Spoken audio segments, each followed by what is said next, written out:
दोस्तों नमस्कार। दोस्तों, जन प्रहरी निरंतर आपको अवेयरनेस लाने के लिए आज एक ऐसा कानून जो भ्रष्ट और लापरवाह अधिकारियों पर जवाबदेही तय करता है और समय के निर्धारण की समय सीमा तय करता है। पहले अधिकतर अधिकारी जो हम किसी कार्य के लिए प्रार्थना पत्र देते थे तो उसे वर्षों तक लटकाए रखते थे, उसकी कार्य का निस्तारण नहीं करते थे। 2011 में उत्तर प्रदेश में एक जनहित गारंटी अधिनियम लागू किया गया था, आज जिसके बारे में हम आपसे विस्तृत चर्चा करेंगे और आपसे ये आग्रह करेंगे कि आप हमारे चैनल को सब्सक्राइब अवश्य करें, जिससे हर पहुंचने वाला वीडियो आप तक पहुंचे और वीडियो के द्वारा आप उन हमारे द्वारा जनहित में जारी किए जा रहे विभिन्न वीडियोज़ को जिनसे आपको लाभ हो सकता है देख सकें। दोस्तों, जनहित गारंटी अधिनियम कानून का उद्देश्य सरकार के विभिन्न विभागों से विभिन्न प्रकार की सेवाओं को सीमा के अंदर करने और समय की निश्चितता करने के उद्देश्य से बनाया गया है। अधिकतर भ्रष्ट अधिकारी या लापरवाह अधिकारी या ऐसे अधिकारी जो कार्य को गति नहीं देना चाहते हैं, वो कार्य को टालम टोल करते रहते थे या उसे लटका देते थे। तो ऐसे उसमें लगभग इसमें हमारी 200 से करीब सेवाओं को जनहित गारंटी अधिनियम के अंतर्गत लाया गया है। इसमें एक समय सीमा निश्चित की जाती है कि हर काम की अलग अलग है, जैसे किसी में 15 दिन है, किसी में 20 दिन है, किसी में 25 दिन है, किसी में 30 दिन है। फिर फर्स्ट अपीली अधिकारी के लिए किसी में 15 दिन है, किसी में 20 दिन है, किसी में 7 दिन है और उसके बाद में द्वितीय अपीली अधिकारी के लिए उसमें समय सीमा निर्धारित है कि इतने समय में द्वितीय अपीली अधिकारी उसे दंड के प्रावधानों के तहत उसका समाधान करेगा। तो साथियों, इसकी एक्चुअल में धारा 3 के अंतर्गत इसमें मुख्य रूप से 3 पदावृत्त अधिकारी होते हैं। नंबर 1 सेवा देने वाला अधिकारी, सेवा प्रदाता अधिकारी। नंबर 2 प्रथम अपीली अधिकारी और नंबर 3 द्वितीय अपीली अधिकारी। सेवा प्रदाता को हम अपने कार्य की एक प्रार्थना पत्र देंगे, एप्लीकेशन देंगे। उसके बाद में हम उससे आग्रह करेंगे कि जनहित गारंटी अधिनियम के तहत समय सीमा के अंतर्गत हमारा काम किया जाए। यदि वह अधिकारी, उसमें 2 चीज़ें हैं, यदि वो कार्य किसी तरह से उसे निरस्त करना है तो निरस्त करने की सूचना भी वो उस समयावधि में ही देगा या उस कार्य को आपको निस्तारण करेगा, और चाहे उस समय सीमा में निरस्त करे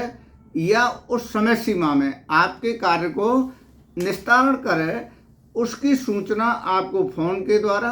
यदि फ़ोन उपलब्ध नहीं है तो डाक के पत्र द्वारा आपको सूचित करेगा कि आपका कार्य संतोषजनक तरीके से कर दिया गया है और हम उसकी पत्रावली आपको भेज रहे हैं। यदि वो उसमें ऑब्जेक्शन लगाता है, उसको निरस्त करता है, तब भी आपके पास फ़ोन से, यदि फ़ोन है तो फ़ोन के द्वारा, यदि फ़ोन नहीं है तो पत्र के द्वारा ये अवगत कराएगा कि इन प्रावधानों के तहत, यानी उसकी उसे रेगुलेशन भी बताना पड़ेगा कि इन नियमों के तहत आपका कार्य में ये परेशानी है, इस विधिक प्रक्रिया के अंतर्गत इस कार्य का निस्तारण नहीं किया जा सकता है, या उसमें कोई रिक्वायरमेंट है तो वो रिक्वायरमेंट के बारे में बताएगा कि इसमें इतनी इसमें कमियां हैं, इन डॉक्यूमेंटों को और आप प्रस्तुत करते हैं तो उसके बाद में हम यदि उसके कार्य से संतुष्ट हैं तो ठीक है, उसकी जो पत्रावली आई है, यदि नहीं संतुष्ट हैं तो हम प्रथम अपीली अधिकारी के यहाँ अपील करेंगे। प्रथम अपीली अधिकारी उस कार्य को समझेगा, ये देखेगा कि उसका निरस्त करने का कारण सही है या नहीं है। सही नहीं है तो उसे निर्देशित करेगा कि आप इस कार्य पर दोबारा विचार करके इनके कार्य का निस्तारण करिए। यदि वो समयावधि में कार्य नहीं किया गया है तब भी प्रथम अपीली अधिकारी उनको निर्देशित करेगा और निर्देशित करने के बाद ये कहेगा कि आपके द्वारा समय सीमा में कार्य नहीं किया गया है, आप इमीडिएट इनके कार्य को करिए। और वो उस कार्य को उस समयावधि में, जो समयावधि निर्धारित है पर फर्स्ट अपीली अधिकारी की, उस समयावधि में आपके कार्य का निस्तारण कराएगा। यदि ऐसा प्रथम अपीली अधिकारी नहीं करता है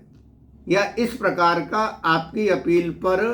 प्रॉपर संज्ञान नहीं लेता है या उनका निस्तारण प्रॉपर प्रथम अपीली अधिकारी नहीं करता है, फिर हम द्वितीय अपीली अधिकारी के यहाँ उसकी अपील करेंगे, जो उससे श्रेष्ठता में बड़ा होगा। और उस अधिकारी के यहाँ जब हम अपील करेंगे तो द्वितीय अपीली अधिकारी उन पहलुओं को देखेगा कि कार्य के निस्तारण समयावधि में क्यों नहीं किया गया है। यदि किया गया है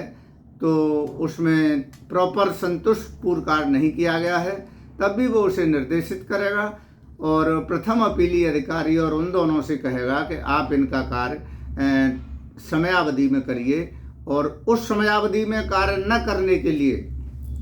चाहे वो उसे निरस्त करने का, यदि वो ये समझता है कि निरस्तीकरण सही है या निरस्तीकरण किया जाना चाहिए, नियमों के अंतर्गत इस कार्य की प्रक्रियाएं पूरी नहीं हो पा रही हैं, तब उस निरस्तीकरण को सही मानते हुए उसके अपील को खारिज कर देगा और ये कहेगा कि आपका कार्य निरस्तीकरण के योग्य है। यदि वो ये समझता है कि यह कार्य करने योग्य है और जानबूझकर इस कार्य को विलंब किया गया है या भ्रष्टाचार के कारण इसे विलंब किया गया है या लापरवाही के कारण या किसी द्वेषवश या किसी भी कारण से इस कार्य को टाला गया है या इसे विलंब किया गया है, तब उस द्वितीय अपीली अधिकारी को ये राइट्स होगा कि वो 250 रुपये पर डे के हिसाब से और अधिकतम 5,000 रुपये